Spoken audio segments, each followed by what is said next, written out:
ஓம் முருகா போற்றி, கந்தா போற்றி, கடம்பா போற்றி, கதிர்வேலா போற்றி, அறுபடை வீடு கொண்ட முருகப்பெருமானை போற்றி போற்றி. இன்று இரவு தூங்கும் முன் இந்த மந்திரத்தை 9 முறை சொல். நாளை உனக்கானது எதிர்பாராத மாதிரி நல்லதொரு திடீர் திருப்பம் கிடைக்கும் என் செல்லமே. இது முருகப்பெருமானின் உத்தரவாகும். பிறகு உன் மனம் குளிரப் போகிறது. நீ உற்சாகமாய் இருக்கப் போகிறாய். நீயே உன் வாயால் விரைவில் கூறுவாய், முருகா, நான் மகிழ்ச்சியாக இருக்கிறேன் என்று. மன அமைதி இழந்து நிற்கும் உன் வாழ்க்கை கூடிய விரைவில் நல்லதொரு திருப்பமாக மாறும். இதோ நீ எதிர்பார்த்த நிம்மதியான மகிழ்ச்சியான வாழ்க்கையை நீ வரப்போகிறாய். ஆம் செல்லமே, உனது விடிவு காலம், விடியல் நல்லதொரு காலமாக பிறக்கப் போகிறது நாளைய பொழுது. ஆம், நீ கவலை கொள்ளாமல் உன் கடமையை மட்டும் செய்ய துவங்கு. மற்றவை அனைத்தும் தானாகவே நடக்கும். நீ அடைந்த தோல்விகள் என்ன, துன்பங்கள் என்ன, அத்தனையும் இனி கடந்து போகும். இனி உன் துன்பங்கள் நீங்கி இன்பங்கள் பெருகும் காலம் வந்துவிட்டது. உன்னை காக்க வந்ததும் இந்த முருகப்பெருமான் தான். உன் கஷ்டத்தை விளக்க வந்ததும் இந்த முருகப்பெருமான் தான். என்மேல் உறுதியான நம்பிக்கை வைத்திருக்கிறாய் அல்லவா? உனக்கு நான் துணையாக இருக்க மாட்டேனா? ஏன் துணையாக இருப்பேன் என்ற சந்தோஷத்தோடு இரு. கவலைப்படாதே. எல்லோரும் உன் உள்ளத்தை காயப்படுத்தும் விதத்தில் நடந்து கொள்கிறார்களே என்று துளியளவும் வருத்தப்பட வேண்டாம். அப்படிப்பட்டவர்களிடம் இருந்து நீ சற்று விலகி இருப்பது நல்லது. யார் உன்னை மதிக்கவில்லையோ அவர்களை நீ மதிக்க வேண்டாம். அவர்களிடத்தில் ஒரு சின்ன புன்னகையை காட்டிவிட்டு நீ உடனே அந்த இடத்திலிருந்து நகன்று விடு. அதுதான் உனக்கு நல்லது. புரிகிறதா? உன் வழிகள் எவ்வளவு இருந்தாலும் அதை நான் விலக்கி விடுவேன். மற்றவர்களுக்கு நல்லது மட்டும் செய். அதற்கான பிரதிபலனை எதிர்பார்க்காதே. அவர்களிடம் நீ ஒரு மடங்கு செய்தால் 100 மடங்கு உனக்கு நிச்சயம் இந்த முருகப்பெருமான் நல்லதொரு பலனை தருவேன்.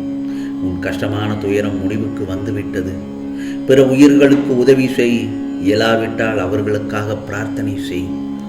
எந்த உயிருக்கும் மரியாதையும் மதிப்பும் கொடுத்தால் கடவுள் அள்ளி அள்ளி கொடுப்பார் தக்க தருணத்தில். இதை நான் உனக்கு எதற்கு சொல்கிறேன் தெரியுமா?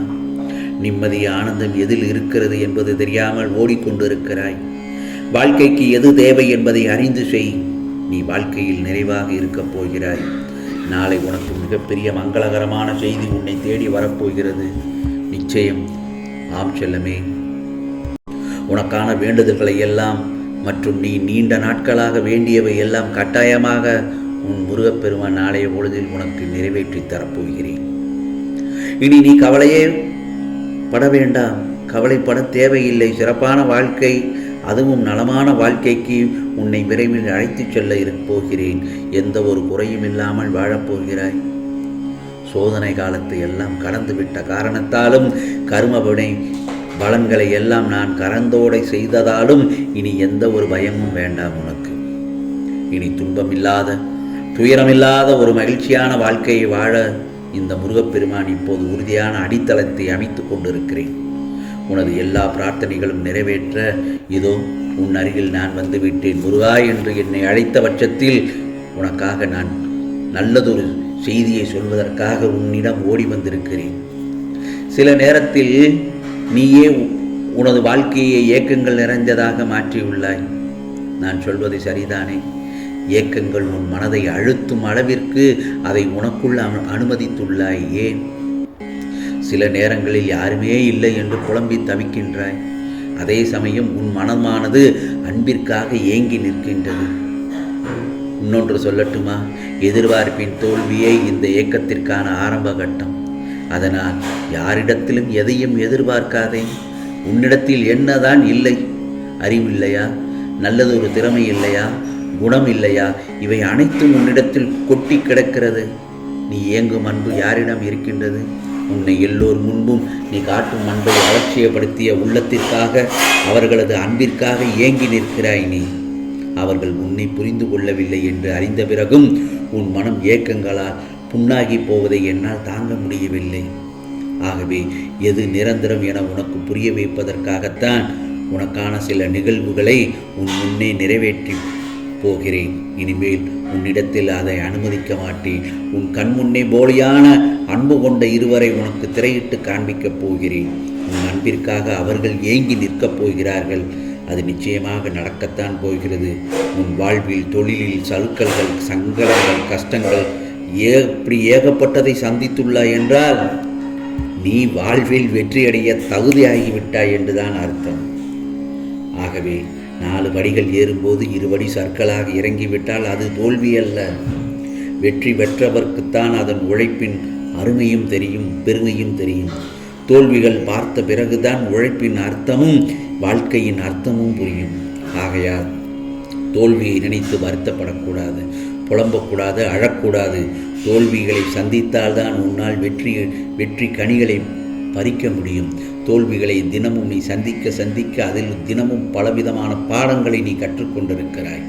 ஆகவே அந்த மாதிரியான உனக்கு பாடங்களை இந்த முருகப்பெருமான் பல இடங்களில் அனுபவபூர்வமாக உனக்கு நான் நிகழ்த்தி காட்டி கொண்டிருக்கின்றேன். ஏன் தெரியுமா?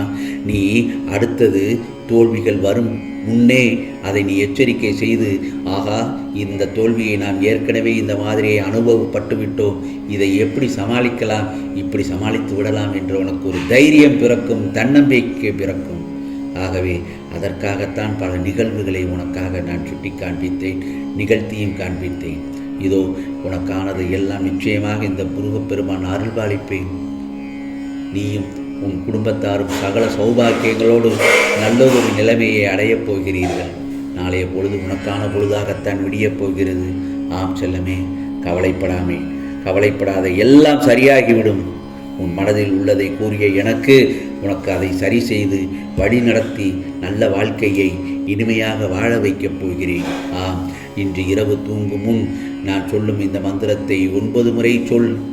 உனக்கானது நாளை நல்ல பொழுதாக விடிந்து எதிர்பாராத திருப்பம் கிடைக்கும்.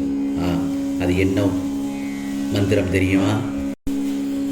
ஓம் சண்முகா போற்றி போற்றி, ஓம் சண்முகா போற்றி போற்றி, ஓம் சண்முகா போற்றி போற்றி என்று இந்த மந்திரத்தை 9 முறை சொல்லிவிட்டு தூங்கு என் செல்லமே. உனக்கானது நாளைய பொழுது நல்லதொரு திருப்பமாக, எதிர்பாராத திருப்பங்கள் நிச்சயமாக கிடைக்கும். இது முருகப்பெருமானின் உத்தரவு. ஓம் சரவண பவ, ஓம் சரவண பவ, ஓம் சரவண பவ.